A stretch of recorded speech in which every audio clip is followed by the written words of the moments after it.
Hello दोस्तों। हमारा right to vote सिर्फ एक बटन दबाना नहीं बल्कि वोटर लिस्ट में हमारा नाम होना भी है। अब इमेजिन कीजिए कि अगर एक ही झटके में आपको पता लगे कि लाखों लोगों के नाम वोटर लिस्ट से गायब हो जाएं। क्या ये सिर्फ एक टेक्निकल एरर है या फिर डेमोक्रेसी के ऊपर एक बड़ा अटैक? आज बात करेंगे मालदा इंसिडेंट की और वोटर लिस्ट के उस स्पेशल इंटेंसिव रिवीजन की जिसने सुप्रीम कोर्ट तक को गुस्सा दिला दिया है। चलिए पहले मामला समझते हैं। वेस्ट बंगाल के मालदा में हाल ही में जो हुआ वो किसी भी हेल्दी डेमोक्रेसी के लिए एक वार्निंग साइन है। वहाँ एक भीड़ ने 7 जुडिशियल ऑफिसर्स को 9 घंटे तक बंधक बनाकर रखा। क्यों? क्योंकि लोग गुस्से में थे स्पेशल इंटेंसिव रिवीजन यानी SIR प्रोसेस को लेकर। वेस्ट बंगाल में पहले लगभग 7.6 करोड़ वोटर्स थे, लेकिन डिवीजन के बाद ये संख्या 10% कम हो गई है। 60 लाख लोगों के नाम लॉजिकल इनकंसिस्टेंसी के नाम पर मार्क किए गए हैं और रिजेक्शन रेट 35% से 40% तक चला गया है। जब इतने बड़े लेवल पर नाम कटते हैं तो पब्लिक को गुस्सा सड़क पर निकालना लाजमी हो जाता है। पर क्या तरीका सही था? बिल्कुल नहीं। यहाँ 2 बड़े फेलियर दिखते हैं।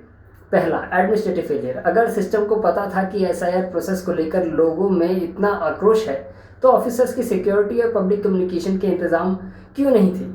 सुप्रीम कोर्ट ने इस बात पर सख्त टिप्पणी की है। दूसरा, क्राइसिस ऑफ ट्रस्ट। जब 10% वोटर बेस कम हो जाए तो लोगों को लगता है कि उन्हें इंटेंशनली टारगेट किया जा रहा है। डेमोक्रेसी में वोटर लिस्ट कोई एक्सेल शीट नहीं है, वो आम आदमी की ताकत है। अगर लिस्ट से नाम हटाने का प्रोसेस ट्रांसपेरेंट नहीं है तो लोग सिस्टम से भरोसा खो देते हैं और जब भरोसा टूटता है तो मालदा जैसी घटनाएं होती हैं जहां कानून को हाथ में लिया जा रहा है। देखिए, नेशनल और इंटरनेशनल लेवल पे इसका क्या रेलेवेंस बनता है। देखिए, ये सिर्फ वेस्ट बंगाल की बात नहीं है।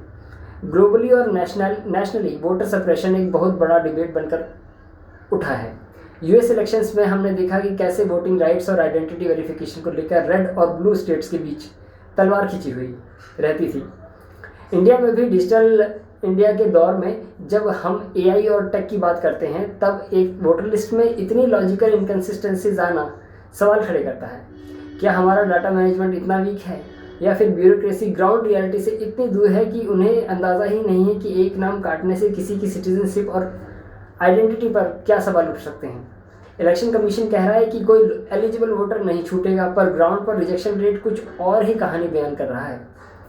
अब इसका इम्पैक्ट क्या है लोगों पर वो समझते हैं। देखिए दोस्तों, हमें लगता है कि इलेक्शन सिर्फ वोटिंग डे का एक इवेंट है, पर नहीं, ये प्रोसेस महीनों पहले शुरू होता है। अगर आपका नाम लिस्ट से गायब है तो आपका ओपिनियन ज़ीरो है। जब एडमिनिस्ट्रेशन और पब्लिक के बीच कम्युनिकेशन गैप होता है तो नुकसान हम सब का होता है।